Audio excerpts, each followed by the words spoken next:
Assalamualaikum warahmatullahi wabarakatuh.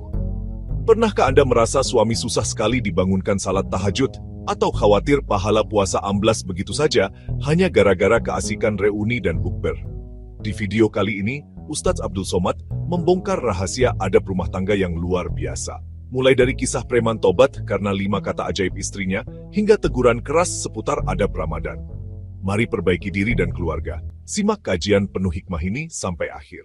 Dalam Islam, yang dulu perempuan itu dihina, direndahkan, dijadikan sebagai barang jual beli, diwariskan. Begitu Islam datang, perempuan tak boleh dijual belikan, perempuan tak boleh diwariskan, malah perempuan mendapat harta warisan. Ini ibu-ibu ini dapat harta warisan semua, cuman syaratnya bapak itu meninggal. Tapi Pak Ustaz nggak sama bagiannya. Walakum nisfu ma taraka azwajukum illam yakul lahunna walad. Laki-laki dapat setengah harta, 50% kalau tak ada anak. Fa in kana lahunna waladun falakumur rubu'. Kalau ada anak, laki-laki dapat seperempat. Walahunna rubu' illam yakul lakum walad. Perempuan istri dapat seperempat kalau ada anak. Kalau tak ada anak, fa in kana lakum waladun falahunna sumunu. Tapi kalau ada anak, perempuan 1/8. Tuh, buktinya kami dapat sedikit Pak Ustaz. Laki-laki dapat banyak, itu bukan kemuliaan. Laki-laki dapat banyak karena tanggung jawab laki-laki lebih besar. Yang menikahkan anak, walinya laki-laki apa perempuan? Laki-laki jadi wali. Yang menanggung belanja nafkah, laki-laki. Yang mengasih mahar, laki-laki. Jadi kalau Islam melebihkan laki-laki, bukan melecehkan perempuan, tapi karena tanggung jawab di pundak laki-laki lebih besar. Sekarang banyak laki-laki yang tak sanggup memikul tanggung jawab, tak sanggup jadi laki-laki, itulah mereka melambai macam perempuan. Dilaknat Allah. La'anallahul mutasyabbihin minar rijal bin nisa. Allah melaknat laki-laki yang menyerupai perempuan. Dulu ada laki-laki berinai. Berinai laki-laki dibawa ke Nabi. Tanya Nabi, kau laki-laki kenapa berinai? Lalu diasingkan. Kalau dulu waktu ada COVID, kan diasingkan orang kena COVID kan? Apa namanya? Diisolasi. Ini orang yang begini ini diisolasi. Tempat isolasi COVID kemarin. Tak boleh dia bercampur dengan laki-laki normal. Kenapa? Karena barang busuk mempengaruhi barang yang bagus. Ini ada jeruk 1 busuk, ada jeruk 9 bagus. Dibuat dalam satu tempat. Yang jeruk busuk ini jadi bagus atau jeruk sehat ini jadi busuk? Jeruk yang sehat nih jadi. Kenapa? Karena jeruk makan jeruk. Maka orang yang sakit ini mesti diisolasi. Nama tempat isolasinya namanya naqi. Nama pemakaman tempat jenazah di samping Masjid Nabawi namanya baqi. Beda titik aja. Titik bawah baqi, titik atas naqi. Tempat kuburan orang meninggal di Madinah baqi. Tempat isolasi laki-laki melambai naqi. Nah, ingat tuh, jangan salah nanti. Balik dari sini ceramah, bang, laki-laki yang melambai itu ditanam di baki. Ada tempat khusus. Kalau hanya sekedar melambai dia pakai aksesoris perempuan, diasingkan sampai sehat. Tapi kalau sudah melakukan perbuatan seksual, sudah sampai pada action, hukumannya keras. Man wajadtumuhu ya'malu amala qaumi Lut. Kalau tertangkap melakukan perbuat umat Nabi Lut, faqtulul fa'il wal maf'ul, dua-duanya dihukum mati. Mudah-mudahan Allah menyelamatkan dari musibah akhir zaman ini yang disupport oleh dunia internasional.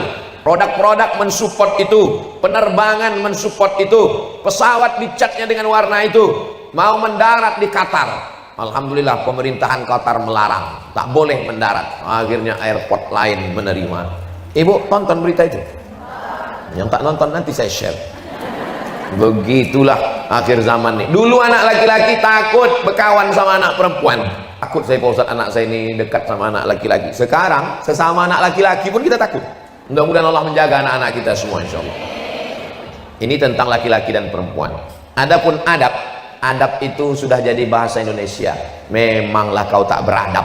Adab, sopan santun, tata krama, budi bahasa, etika, moral. Etika, moral, bahasa Inggris. Bahasa Inggrisnya etik, bahasa Inggrisnya Islamic morality, moral.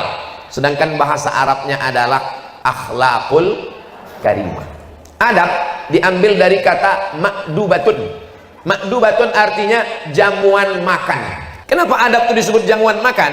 Karena biasanya kita kalau ngajak orang makan pasti beradab, lemah lembut. Mana ada orang makan. Mana mau kita makan? Oh begitu balik kita langsung. Tapi karena cara nyuruhnya gitu pulang saya langsung. Kalian silakan. Yang tak tahu malu silakan makan. Ya malu-malu.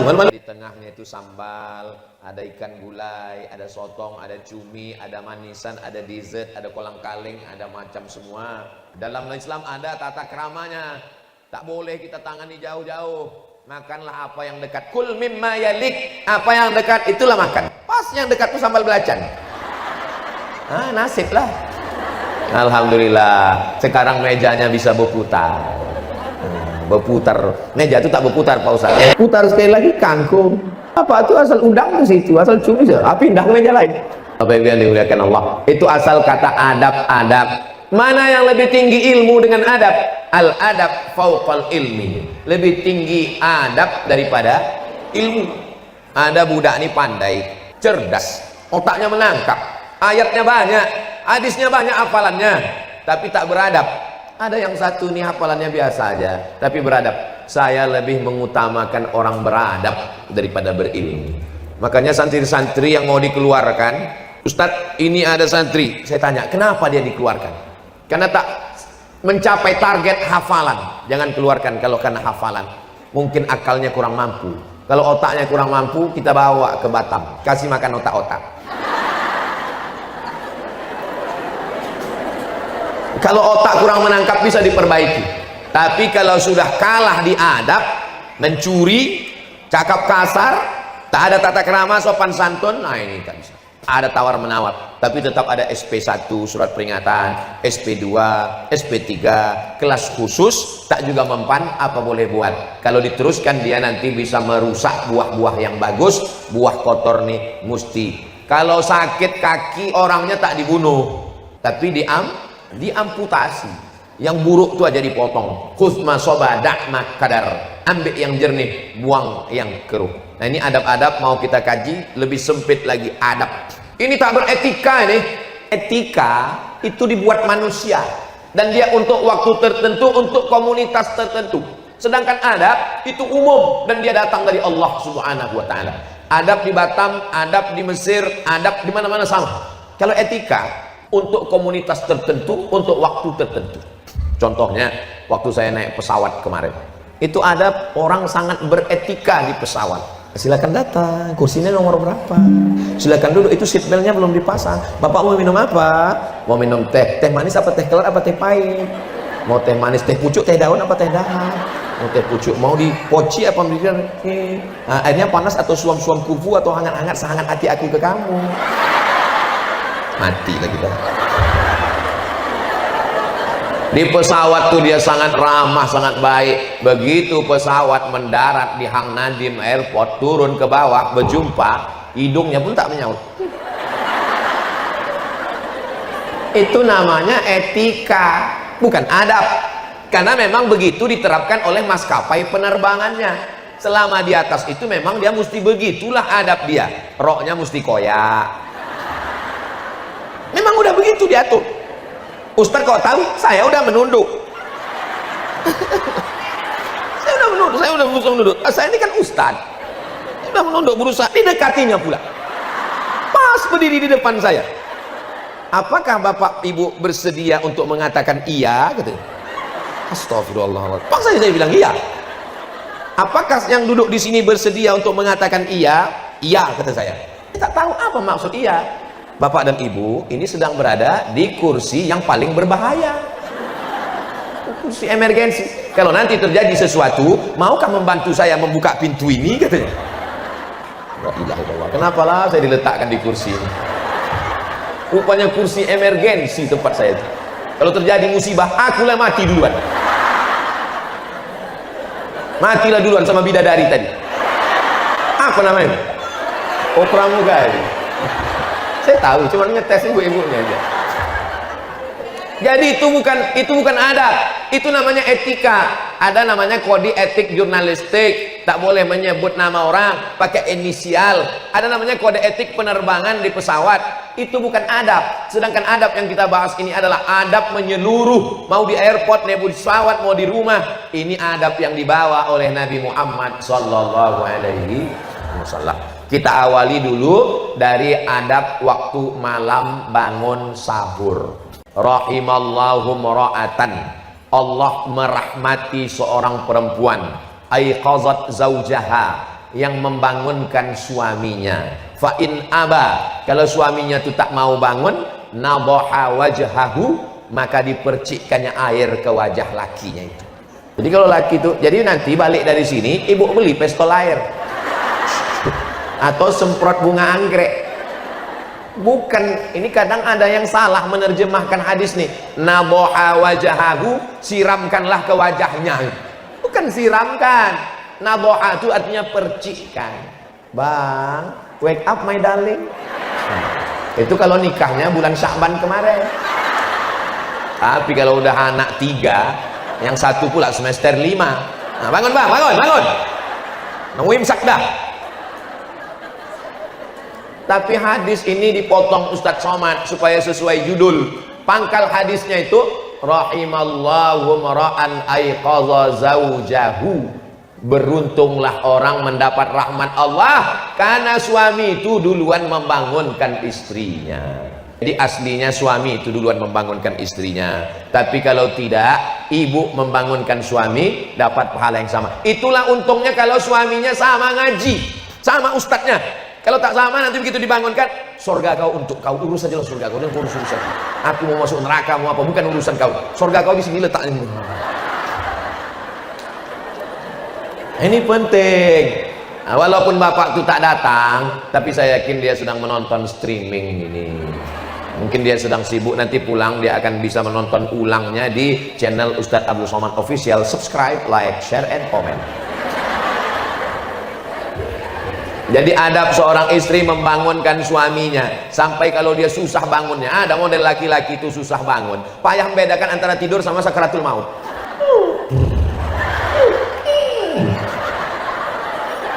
Nah, itu tetap juga dibangunkan. Bang, bangunlah. Ini adalah adab. Bagaimana caranya? Tentu saja dengan santun, dengan lemah lembut, dengan kebaikan. Di balik laki-laki yang sukses ada perempuan yang luar biasa, ibunya atau istrinya. Laki-laki bisa berubah dari tengik, jahat, setan, Fir'aun, genderuwo, bisa menjadi laki-laki yang baik, soleh, sopan. Itu karena kamu, Bu. Tapi dia belum berubah juga, berarti bukan kamu. Berarti ada yang lain. Ibu jangan putus asa. Saya tausiah di tempat, tak boleh sebut, ini kode etik. Bapak nih pakai celana jeans, celananya aja jeans, bayangkan itu. Tentu bajunya hantu.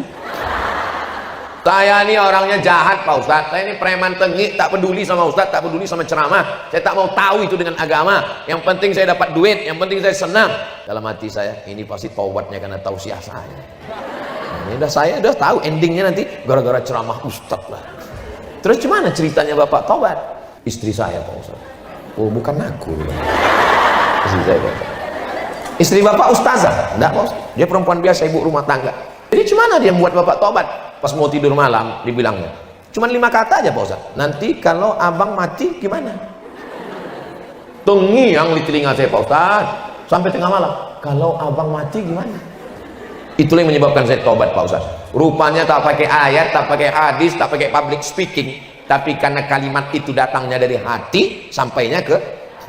Tapi kalau cuma dari mulut, sampainya ke. Itulah dia MLM, multi level marketing. Ibu bukan ustazah, ibu bukan muallimah, ibu tak tamat pesantren, ibu perempuan biasa, ibu rumah tangga, tapi hati yang tulus ikhlas karena Allah Subhanahu wa taala masuk ke dalam hati. Saya dulu sekolah di Medan. Nama ustadz kami namanya Dr. Andus, Ustadz Dr. Andus Haji Nizar Syarif, sudah meninggal. Allah maafirlah warhamhu wa'afi. Dia bercerita tentang bagaimana hebatnya perempuan solihah di Madrasah Muallimin Al-Wasliyah, Jalan Sisingamangaraja, Simpang Marendal. Saya di situ belajar dari tahun 90 sampai 95. Ada seorang laki-laki, dia mau membunuh bininya. Bagaimana caranya? Dimasukkannya ular berbisa di dalam tempat beras. Dulu menyimpan beras itu di dalam tanah liat. Apa namanya itu? Terserahlah mau gentong, mau guci, tahu usah berkelahi gara-gara ini. Kabarnya guci udah jadi tas pula. Dimasukkannya ular berbisa ke dalam supaya waktu bininya nanti mengambil beras, dipatok ular, tuh mati. Selesai masalah kan? Ini masalah nih kata dia. Jadi diletakkannya lah ular berbisa di dalam guci tempat beras tadi. Istrinya ini taat betul sama suaminya. Kata suaminya, kau apapun yang kau lakukan ucapkan bismillah. Dia asal memacak bismillah, mau menggulai bismillah, taat betul bismillah. Termasuklah waktu mau mengambil beras tadi, apa kata dia? Bismillah. Pas mau mengambil beras, terkejut dia. Kenapa? Apa namanya? Hah? Ini kaleng susu mau mengambil ini, kenapa pula beras nih besar berat, dipegangnya berubah ular berbisa itu jadi emas. Karena tapi jangan nanti pas baru balik gini-gini. Ini kenapa? Kata Ustaz tadi berubah, ini kenapa tak berubah? Saking patuhnya dia berubah jadi emas, terkejut dia. Bang, kata abang kan bismillah, apa bismillah ya? Kenapa ada pula emas, ular emas di dalam? Baru tahu suaminya, rupanya istri ini lebih solehah dari dia, tak jadi mati. Tobat laki-laki setan tadi gara-gara istri solehah. Adalah perempuan menelpon jam 12 malam, assalamualaikum Ustaz, waalaikumsalam, menangis. Bilang salah sambung. Ini memang saya nelpon Pak Ustadz. Ada apa bu? Suami saya di ruang tamu Pak Ustadz, mohon maaf, beribu maaf, tak layak saya cakapkan. Suami saya di ruang tamu sama WTS Pak Ustadz. Ibu di mana? Saya di kamar di atas sajadah sholat tahajud.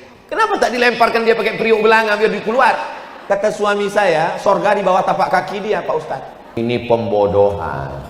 Kalau ada laki model begini, keluarkan semua yang dari dapur itu ke ruang tamu. Batu gilingan, itu yang pertama. Yang dimaksud taat sama suami itu kalau suaminya taat kepada Allah dan kepada Rasulullah. Itu maksudnya taat kepada suami. Innama huwa jannatuki wa naruki. Suamimu itu bisa jadi surgamu, suami itu bisa jadi nerakamu. Kalau kau taat maka kau masuk surga, kalau kau lawan masuk neraka. Suami yang bagaimana? Bukan yang macam kau nih bang. Suami yang taat kepada Allah, yang membawa keluarga ini kepada surga. Baiti dan nyakit. Ini adab yang pertama, membangunkan malam. Mudah-mudahan saya orangnya tak mendikte. Ibu pernah dibangunkan malam? Ibu pernah diajak tahajud? Saya tak mau. Saya bukan ustadz yang menjatuhkan harkat martabat marwah orang di depan orang banyak. Saya tak pernah merasa menceramahi ibu-ibu. Saya hanya merasa sedang pulang ke rumah bercerita dengan emak saya, dengan makcik saya, dengan kakak saya, dengan saudari saya. Manasik umroh haji pun begitu. Saya sedang memanasik makcik saya dengan mak saya. Makanya saya tak pernah menyampaikan usolli usolli fardhu zuhri rakaataini qasran majmu'an ilaihil asri jam'an taqdiman ma'muman. 2 meter usollinya. Jadi cuma nih mat, kami mau pergi umrah, niatnya pendek aja makcik, aku sembahyang zuhur 2 rakaat jamak qasar jamak takdim jadi makmum. Tak ada yang lebih pendek dari itu lagi. Pokoknya sembahyang aja dah. Saya tak mau mendikte siapa di antara ibu yang pernah dibangunkan istrinya sejak menikah. Tahu masa lalu apa boleh buat. Tapi untuk Ramadan ini, hai bapak-bapak di rumah, mudah-mudahan kalian termasuk yang membangunkan istrinya untuk bangun malam. Amin. Beruntungnya anak kita bang, terdengar jam 2 malam, Bismillahirrahmanirrahim, Ar-Rahman.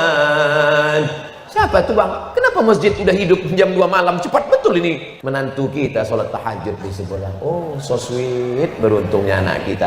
Kita udah nikah 30 tahun, maghrib pun tak pernah berjamaah. Nah ini.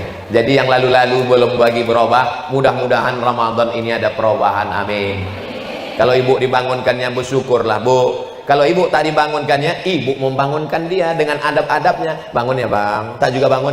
Bangun bang, udah bentar lagi azan. Tak juga bangun bang, malaikat maut udah dekat.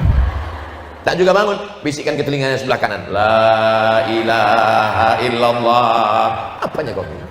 Itu kan untuk orang sakaratul maut. Sangka abang udah mau mati.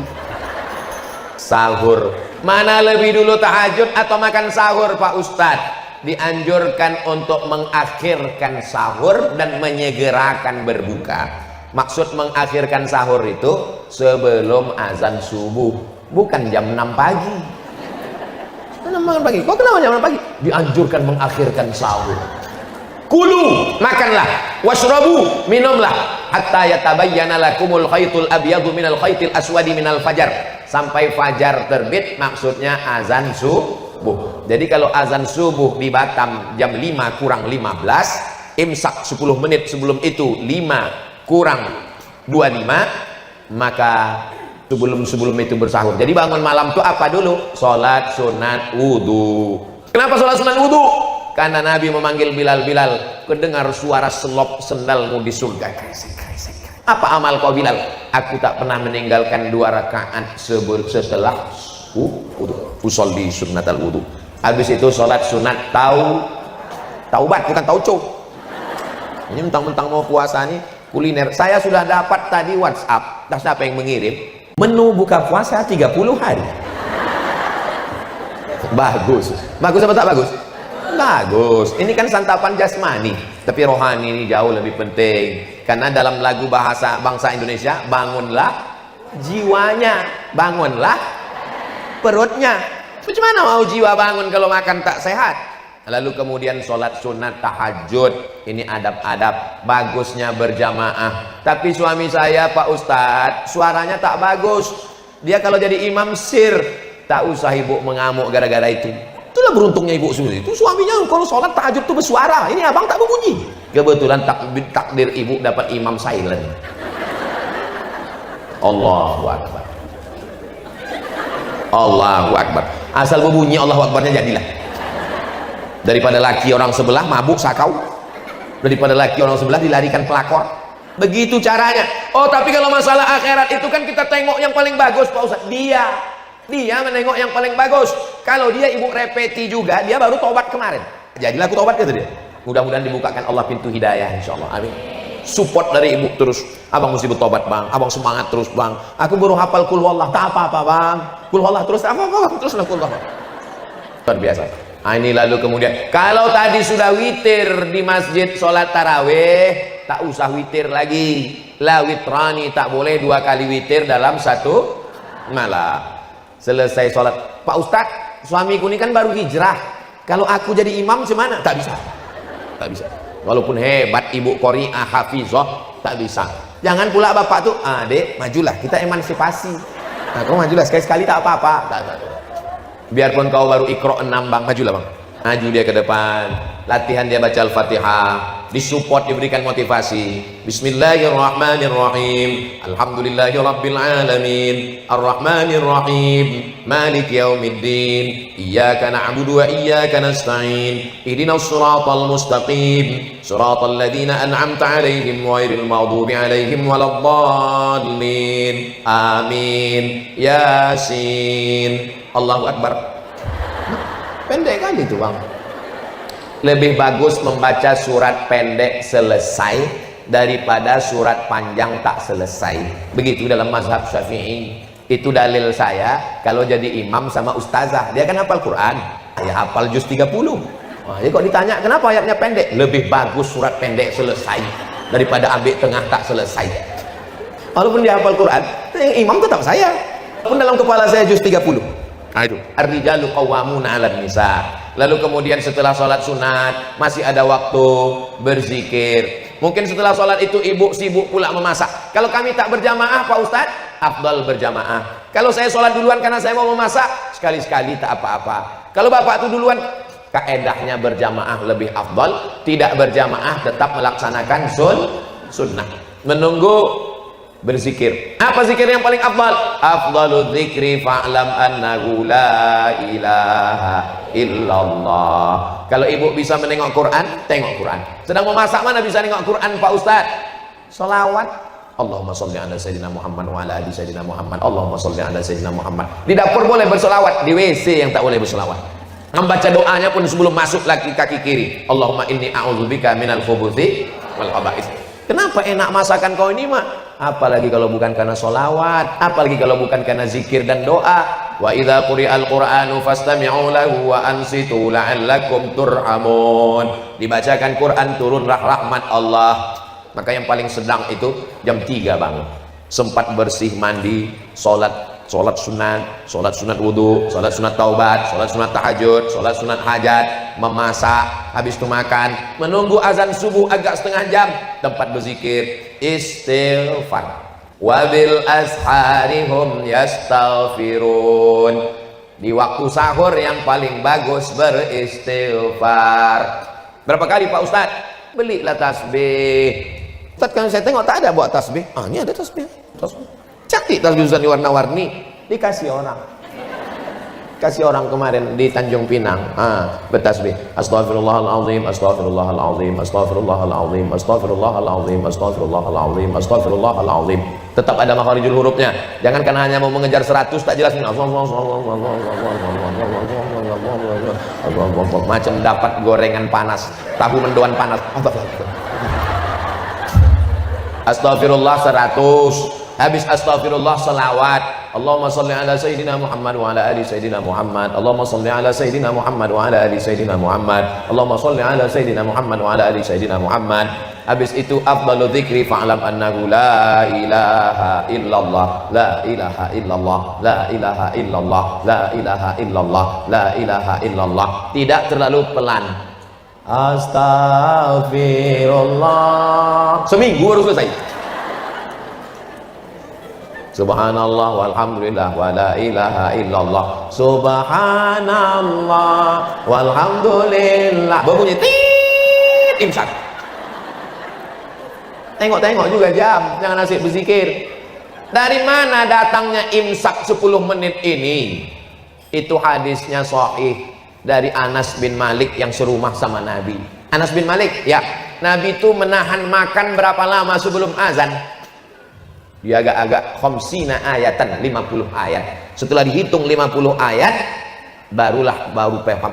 Rupanya 50 ayat ini kalau dibaca tak terlalu cepat, tak terlalu pelan, 10 menit. Itulah dasar imsak. Imsak tak ada di Maroko. 2 kali saya Ramadan di Maroko tak ada imsak. Tapi makan aja terus, makan. Allahu Akbar, Allahu Akbar.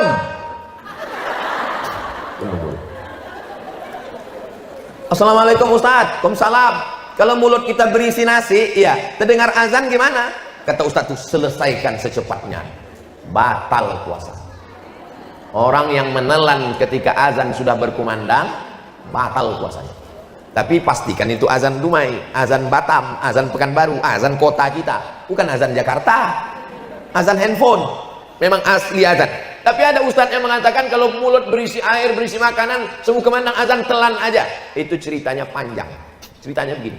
Zaman dulu, orang itu azan sebelum masuk waktu.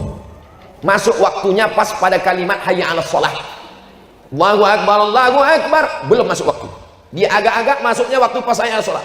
Hayya 'alas shalah. Baru masuk waktu. Itulah maka ada ulama yang mengatakan kalau kau dengar Allahu Akbar, telanlah karena belum masuk. Tapi sekarang di Batam, di Jakarta, di Pekanbaru, di Kuala Lumpur, di Johor, semua muazin mengumandangkan A itu setelah masuk. Jangan telan. Kalau ditelan batal puasa. Kalau tetelan Pak Ustaz? Ini menanya apa menawar? Maka paling bagus imsak. Imsak itu adab bagus. Kenapa? Kalau sudah terdengar suara sirine, gosok gigi, berhenti makan, berzikir istighfar, tidak akan ada was-was. Setan berbisik, puasa kau batal, puasa kau batal, puasa kau batal. Aku tak ada makan. Memang kau tak makan, tapi daging tersangkut tadi kau senggol-senggol. Puasa kau batal, puasa kau batal, puasa kau batal. Aku tak ada minum. Memang kau tak ada minum, tapi rasa jeruk tadi ada kau cicipi sedikit kan? Maka mazhab Syafi'i itu tingkat kehati-hatiannya tinggi, ihtiyat namanya. Maka gosok gigi bersih. Tapi kalau bangunnya pas suara sirine imsak, baru bangun. Jangan sampai tak sahur. Pergi ke dapur, ambil makan daging semuanya, ayam, gonggong jangan lupa. Masukkan sambal belacan, blender lah. Ambil pipet 3. Nah, itu sama kodin alim. Karena sirine itu bukan lampu merah, itu lampu kuning. Tapi tetap 5 menit, 7 menit, 3 menit sebelum azan bersih semua supaya jangan ada syak. Karena setan masuknya dari pintu syak, ragu. Adab. Setelah itu kemana lagi? Ke masjid. Tapi kami perempuan Pak Ustaz, perempuan katanya lebih bagus sholat di dalam rumah, lebih masuk di dalam ruangan, lebih bagus di dalam kamar. Itu kalau terjadi fitnah. Adapun di Batam ini, kalau ibu ke masjid, ada tentara Israel menangkap. Kan tak ada. Kita mayoritas aman, terang benderang, suami ikut. Ada pula pengajian habis subuh, menunggu waktu terbit matahari, sholat sunat isyraq. Maka ibu tetap ke masjid. Adab-adab masjid dijaga. Datanglah ustaz, kakak kelas saya di Mesir. Mat, kata dia, ya bang, patutlah perempuan ini tak boleh ke masjid. Kenapa gitu bang? Aku tadi dari masjid, terus tak ada orang, kosong, belum datang jamaah. Terus dari balik tirai itu hampir aku melompat, terdengarku suara, patutlah perempuan ini dilarang ke masjid. Saya bilang yang salah itu bukan masjidnya, itu kan orangnya tak beradab. Makanya perempuan ke masjid tetap jaga adab-adab syarat dan ketentuan jangan pakai parfum berlebih-lebihan sampai tercium imam hilang ayatnya. Jangan pakai celana sempit. Ini banyak juga nih kadang anak-anak gadis ini ke masjid memang pakai telekung tapi pakai lijing. Banyaklah atuk-atuk masuk paret menengok itu. Jangan sampai bicara aib di situ. Asal udah sampai ke masjid, mencari besti. Mana besti? Sudah dekat. Assalamualaikum warahmatullahi wabarakatuh. Betul. Dia tak tahu CCTV. Hindari dekat orang yang terlalu akrab. Kalau ada dia sana, awak sini. Kenapa? Karena kalau sudah dekat orang akrab ini lupa dunia, seakan-akan dia berdua aja dalam masjid ini. Hindari pakai pakaian yang norak. Kan ada rasa kita berpakaian ini. Dipakailah telekung yang bunga, semua ada bunga situ.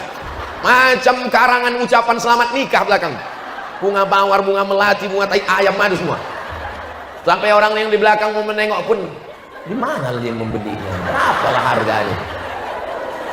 Jangan berlebih-lebihan. Kul, makanlah, washrab, minumlah, walbas, berpakaianlah, min ghairi sarafin, jangan berlebih-lebihan, wala makhilatin, bukan untuk sombong-sombongan. Begitu pakaian dalam Islam. Tapi bukan berarti ibu-ibu yang udah pakai seragam nih lalu, ini ustaz ini menyindir kami, udah. Saya ustaz yang tak pandai sindir menyindir. Ibu yang punya sudah seragam bagus, yang belum lunas mudah-mudahan segera lunas. Lalu kemudian adab ke masjid dijaga. Macam mana membawa anak Pak Ustaz?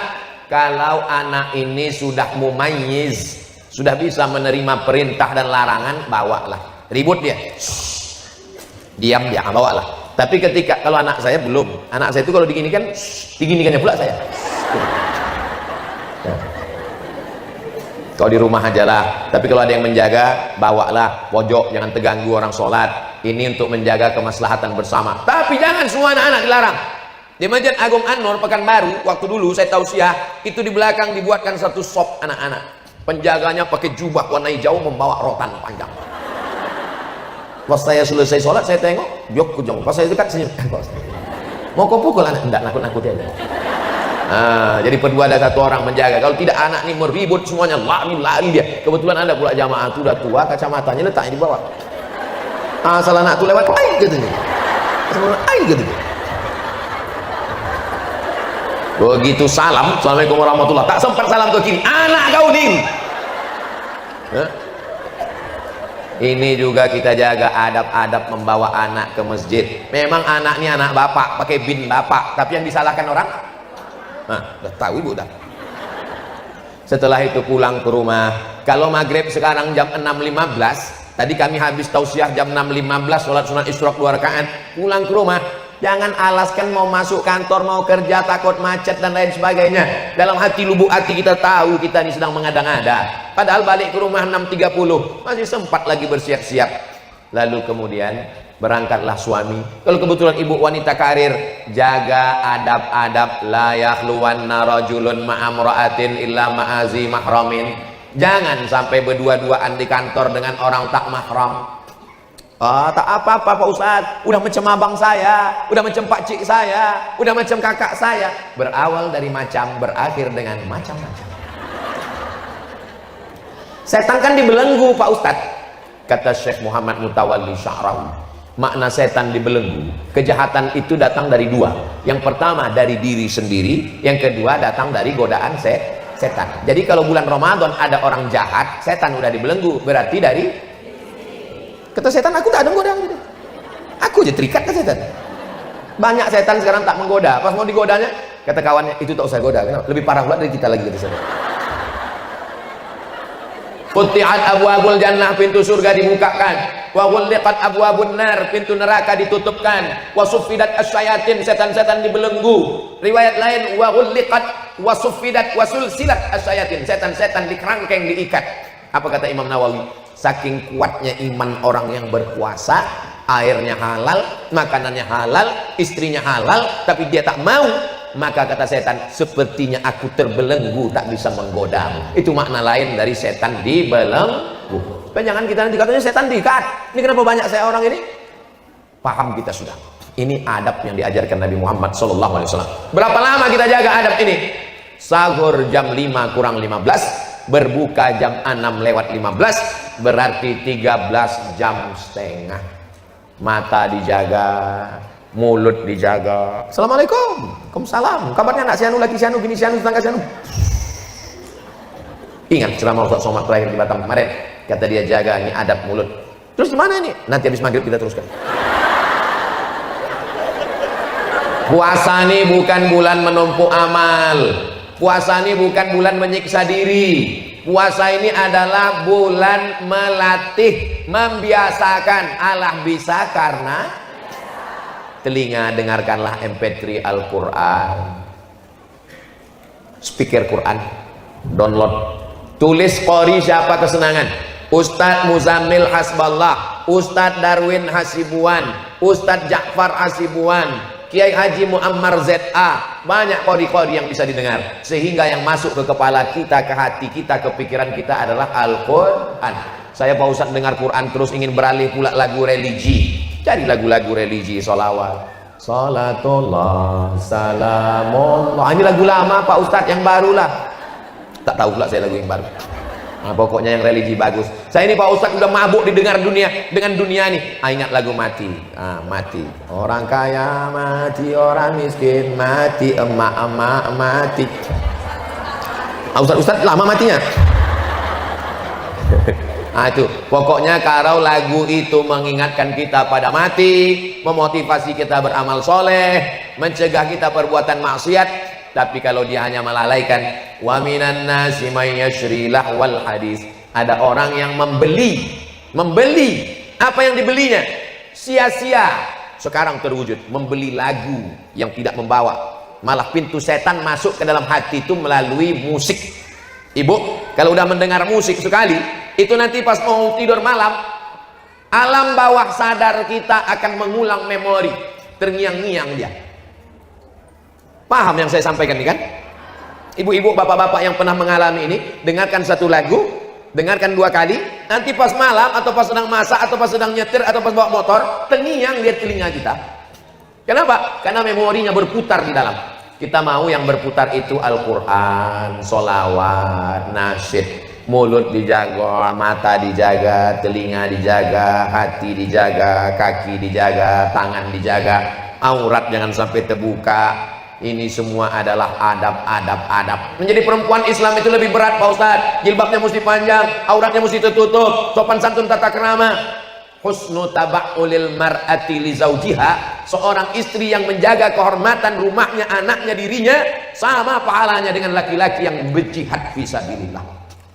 Laki-laki kalau mau mati jihad, dia mesti membawa kudanya, membawa baju besinya, membawa tombaknya, berdarah-darah. Perempuan cukup di rumah menjaga kehormatannya, anaknya, maka dia mendapatkan pahala jihad fisabilillah. Siap ibu menjaga kehormatan ini? Jangan ada dusta di antara kita. Waktu tak panjang lagi. Hari Senin, hari Selasa, hari Rabu. Senin, besok, Selasa, Rabu. Hari Rabu melihat anak bulan. Kalau Rabu sore muncul anak bulan, berarti Kamis puasa. Rabu sore tak nampak anak bulan, hari Kamis berarti 30 Sya'ban, berarti 1 Ramadannya hari Jumat. Jadi Ustadz, saya masih menunggu bulan. Judul lagunya biarkan bulan bicara.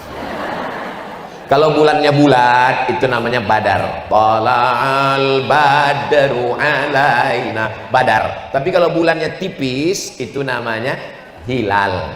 Jadi yang ditengok petang Rabu itu adalah hilal. Makanya kalau ada suami ibu yang namanya Hilal, kalau bisa Rabu itu jangan keluar, karena dia sedang diintip-intip orang se-Indonesia ini mencari hilal.